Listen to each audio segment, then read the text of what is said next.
Bengali blogger কাকলি। আমার lunch complete হয়ে গেছে। আজকে শনিবার, তো এখন থেকে আমার এই ব্লগটা স্টার্ট করছি। আজকে সকাল থেকে বিছানাটা খুব একটা ভালো করে গোছানো হয়নি, মানে জাস্ট এমনি আছে, কারণ ছেলে পড়ছিল, তো সেই কারণে এখন আমি বিছানাটা একটু গোছগাছ করে নিচ্ছি।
দেখো মোটামুটি গোছানো হয়ে গেল।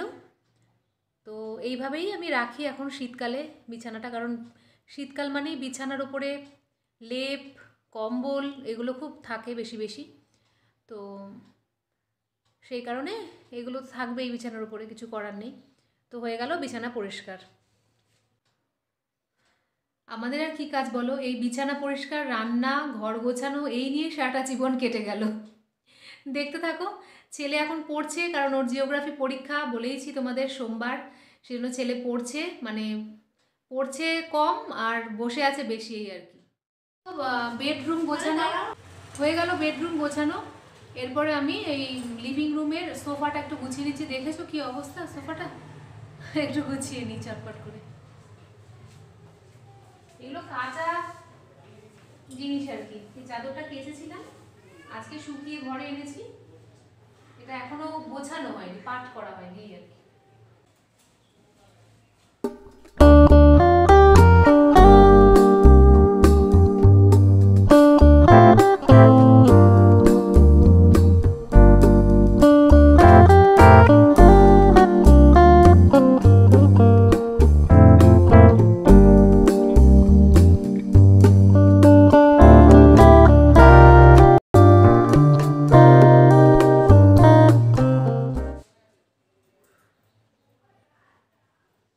সোফাটা হচ্ছে সবকিছু খুলে রাখার, ছুঁড়ে ছুঁড়ে রাখার একটা জায়গা, আমাদের বাড়িতে তো অন্তত তাই।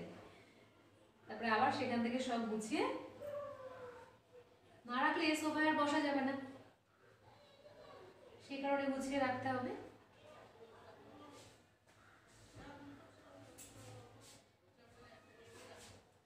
এই দেখো আমার ছেলে ছোট্ট একটা জামা, এটা আর ওর হয় না, তো নামিয়েছিলাম যে দেখি হয় কিনা, গায়ে আটছে না জামাটা।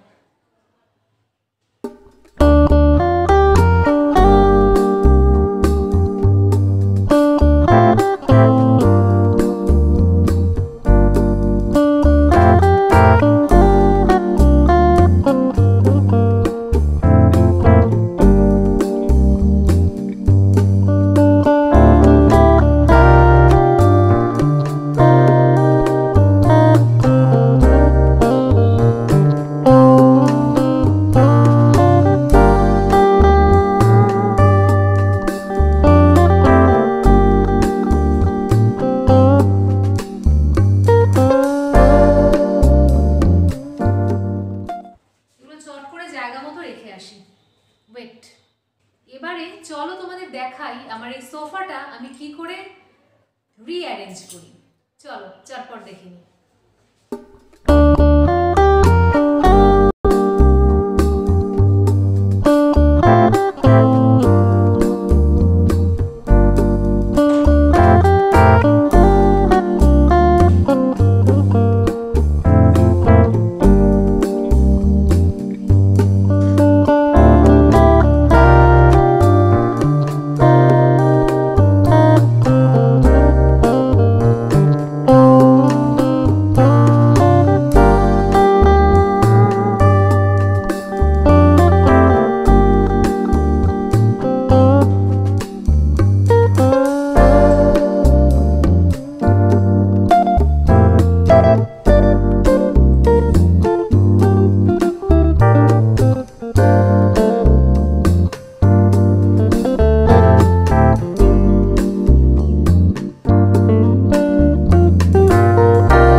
এটা হচ্ছে একটা গায়ে দেওয়ার চাদর, এটাও তাই। তবে এই দুটোকে ইউজ করেছি আমার সোফাতে কভার হিসেবে ব্যবহার করবার জন্য। এটা খুবই ইজি স্টাইল, তোমরা দেখে নিতে পারো।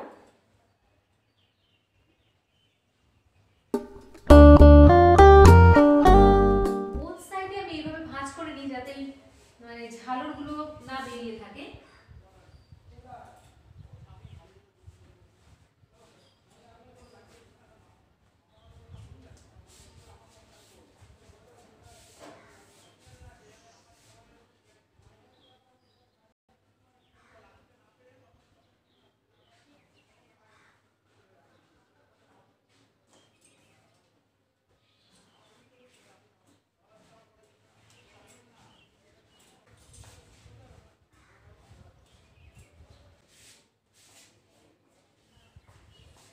দেখলে এটা রেডি হয়ে গেল। এরপরে আমার এগুলো নিজের হাতে বানানো কুশন, টোটালি আমার হাতে বানানো কুশন কভারটা এবং ভেতরের যে খোলটা সবই আমার হাতে বানানো। এগুলো আমি এবার এর উপর রেখে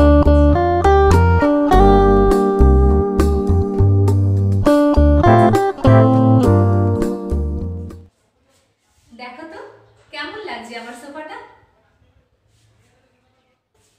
এইভাবে কিন্তু স্টলের সাহায্যে, মানে আমরা যে স্টলগুলো গায়ে দিই, যেগুলো আমরা রেখে দিই দিনের পর দিন, সে অব্যবহৃত গায়ের চাদর বা স্টল দিয়ে আমরা কিন্তু এইভাবে সোফাতে অ্যারেঞ্জ করে দিতে পারি।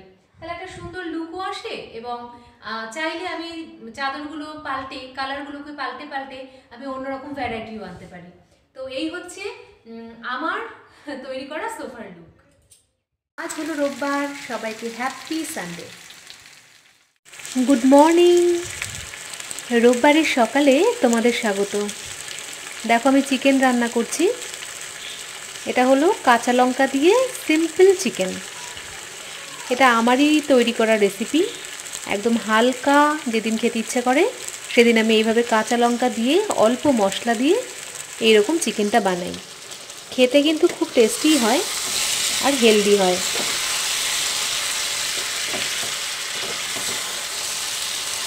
চিকেনটা হচ্ছে, আর এদিকে আমার হাজব্যান্ড আজকেও বেরিয়ে গেছে সকালবেলা, 10:30টার সময় বেরিয়ে গেছে। ওর আজকেও ক্লাস আছে ইগনুতে, সেই জন্য বেরিয়ে গেছে।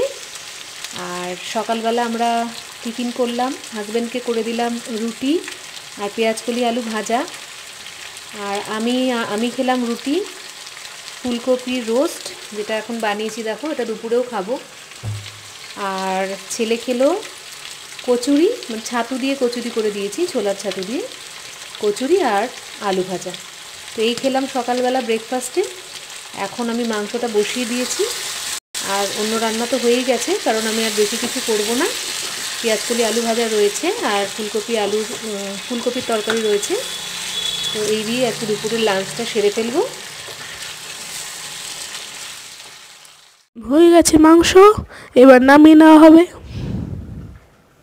কাঁচা লঙ্কা দিয়ে সিম্পল চিকেনের ঝোল, দেখে নিন কত টেস্টি হয়েছে। সানডে সকাল সকাল একটা বিশেষ নিউজ আছে তোমাদের জন্য। এবং আমার জন্য ভীষণ হ্যাপি নিউজ, সেটা হচ্ছে আমার মেপেল মাইক এসে গেছে আর আমি সেটার সাহায্যেই এখন কথা বলছি। রোববারের দুপুরে তো দেখতে পেলে আমার রান্না হচ্ছে এখনও, আর ছেলে এখন ঘরে পড়ছে, আর এক্ষুনি সব স্নান টান করে লাঞ্চ খাবো। তবে আমি হাজব্যান্ড এলেই খাবো আজকে, ও গেছে বললাম তোমাদের পড়াতে। তো আজকের মতো আমি এখানেই মাংস রান্না করতে করতে ভিডিওটা এন্ড করব। তো তোমরা বলো আমার ব্লগটা তোমাদের কেমন লাগলো, আর যদি ভালো লাগে তাহলে নতুন ভিউয়ার্সরা অবশ্যই সাবস্ক্রাইব করো, আর যারা আমার অলরেডি ভিউয়ার্স রয়েছে, অলরেডি সাবস্ক্রাইবার্স রয়েছে, তাদেরকে অনেক অনেক ধন্যবাদ আমার সঙ্গে থাকার জন্য।